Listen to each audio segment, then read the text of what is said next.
In 1923, Mary, Nellie, and Grace moved to Los Angeles. Mary's two sons, Ray and Walter, were at the train station to meet him. They had moved there a year earlier.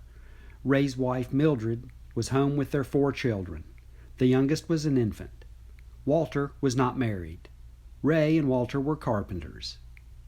The 3 Fox ladies had moved to California because Nellie needed to be in a climate more favorable than Minnesota.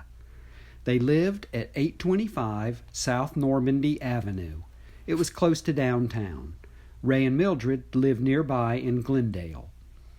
The girls lived in a brand new apartment built only 6 years earlier in 1917. Nellie's illness never got better, and soon after arriving in June of 1923, our great aunt Nellie Fox died here in her home on Normandy Avenue. She was only 37 years old.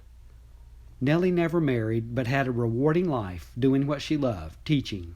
She taught elementary-age children in country schoolhouses in Gibson City, Peoria, Blue Earth, and Minneapolis. She was well loved by everyone and popular with her students, especially her favorite pupil, Grace. Nellie played a big part in Grace's life. Mary called her family in Northfield to tell them the bad news. Chester was heartbroken. He wanted all of his children to know their Aunt Nellie. The oldest, Bob, was only 5 when Nellie left for California, and the youngest, Chester told his mother, is on the way. Marjorie was pregnant. Marjorie called the farm at least once a week. When she called, she mostly talked to Chester's wife, Marjorie. Marjorie was a letter writer and kept up with the family in Peoria and Radnor. Norvin did not have a phone. Norvin was, of course, still living on Sax's old farm.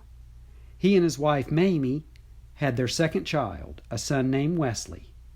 Wesley will have 4 sons that carry on the family name to this day.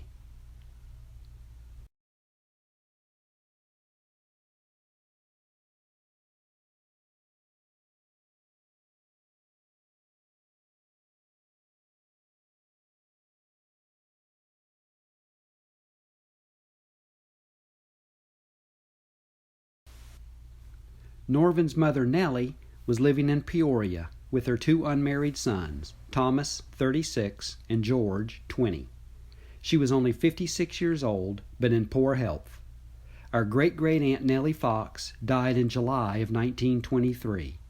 She is buried next to her husband, Walter, at historic Dickinson Cemetery. The cemetery was founded in 1834 by Nellie's father, Griffith Dickinson. Several members of the Fox family are buried there. Nellie's entire family attended the funeral, but Chester and Marjorie could not be there. It was almost harvest time, and Chester was working the farm by himself. This was the second year on the farm without his brothers. But he knew what to do, and he worked hard. He had seen his father do it for many years. After the crops were in that year, the family was preparing for Christmas. On the 15th of December in 1923, Chester and Marjorie had their 4th and last child. It was a son they named Dean Chester. Marjorie called Mother with the good news as soon as she could. Mary was overjoyed. She now had 8 grandchildren, but Mother had good news of her own. Walter was going to be married. His intended bride was Ethel Drury from the old neighborhood in Peoria. They had been writing to each other for 10 years. Everyone was surprised except Marjorie and Grace. They remembered Ethel's secret when they played hide-and-seek as teenagers. Walter married Ethel in Los Angeles in October of 1924. Within 2 years, in August of 1926, they had their first and only child. It was a son they named Hale. He was Mary's 9th and final grandchild. Mary kept in close contact with all of her family, including her twin sister Helen, called Ella by her friends. In January of 1928, Ella's husband, John Secretan, died. He was 73 years old. Helen was 67. Both of her daughters stayed with her for many years. They had college educations and were teachers. Helen's son, John, soon married and moved to Peoria. He and his wife, Emily, had 5 children. His first daughter was named Helen Secretan after her grandmother. When Ella's husband died, Mary called Floribel's house. They had a phone. Kate had it installed when Mary left for California. Mary wanted to tell Kate about Ella's husband passing, but Kate was unable to come to the phone. She was sick in bed. Mary talked to her niece, Floribel. Floribel had moved her mother into the sewing room. It was next to her room, and she could keep a good eye on her there. Floribel tried to sound optimistic, but Mary knew better. The sewing room was Grandpa Chambers' old room.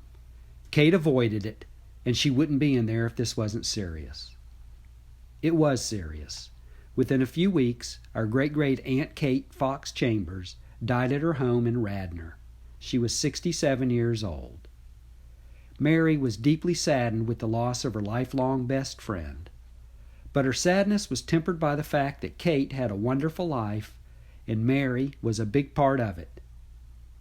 Kate was a matchmaker and loved weddings. She was directly responsible for many marriages, including Sax and Mary's. Kate spent the last years of her life the way she wanted, at home with her grandchildren and her daughter Floribel. Kate is buried in Dickinson Cemetery next to her husband, Sam Chambers. Floribel wanted her mother and father to be next to her grandfather. Mary was 68, but in good health. She wanted to go to the funeral in Illinois. Kate's entire family would be there. Chester and Marjorie came from Northfield. It would be the first time she would see her grandson, Dean Chester. He would be 5 years old soon. During her visit, Mary stayed with Floribel. After the funeral, she visited her nephew Norvin and his wife Mamie. Kate had introduced them years ago. Now they had 3 children. Mary felt very comfortable in Norvin's home. Sax had built it for her more than 50 years before. It was in good hands now. Norvin will stay there for another 50 years. Floribel wanted Aunt Mary to stay with her. They had plenty of room. Radnor was Mary's home, and she would be happy there. Mary's twin sister Ella and her 2 girls lived just around the corner in Kickapoo. Mother seriously considered it. She didn't really like Los Angeles. But the family needed her there. Both Grace and Ray were starting new jobs. Mary returned to California. Floribel told her Aunt Mary that the offer was open any time. Mary was proud of her niece Floribel, and she was proud of her daughter Grace. In 1930, Grace is living with 70-year-old Mother Mary. Grace told the census taker she was 27. She is actually 32. Grace lies about her age on a regular basis. She is single and listed as head of household. Grace has a good job as a stenographer. Her brother Ray also has a good job as a carpenter. He was building houses with his brother Walter. Grace and Ray will soon have major career changes at almost the same time, and their lives will never be the same. In 1930, Grace worked in a print shop. One of her biggest accounts was the Pacific Mutual Life Insurance Company. She was the account manager. Grace's customer at Pacific Mutual noticed something about her. He offered her a job at Pacific Mutual. She accepted the offer and went to work there as a stenographer. Grace was earning a good salary. But there were soon problems at work. Just like her teachers before, the president of the company noticed something about Grace. She became his private secretary. An adjustment was made to Grace's income. By 1940, she has the 3rd highest salary in her neighborhood, all men. Grace wanted to buy a new home. She wanted a quiet neighborhood away from downtown. She sometimes worked until after dark.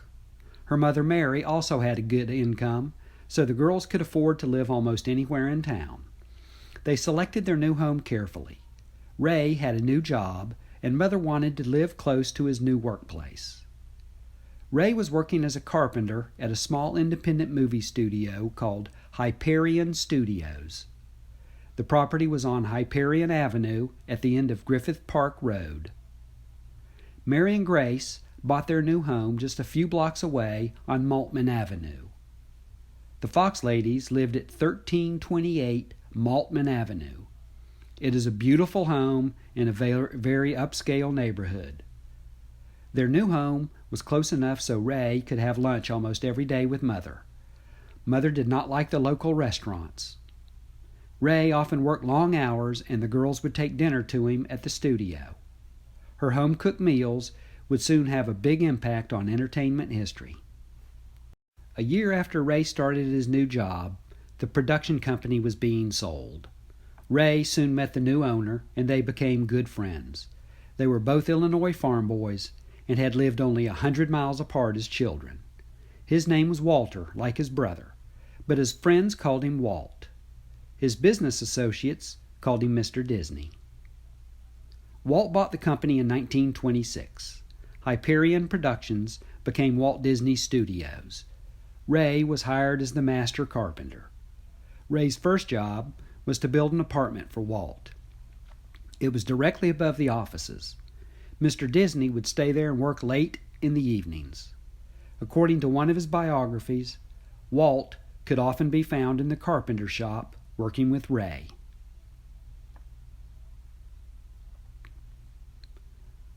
Another biography describes our great-uncle Ray working with Mr. Disney on his pet project, a small-scale steam locomotive built on his 5-acre estate. Ray saw Mr. Disney almost every day. He would sometimes go to Mr. Disney's home.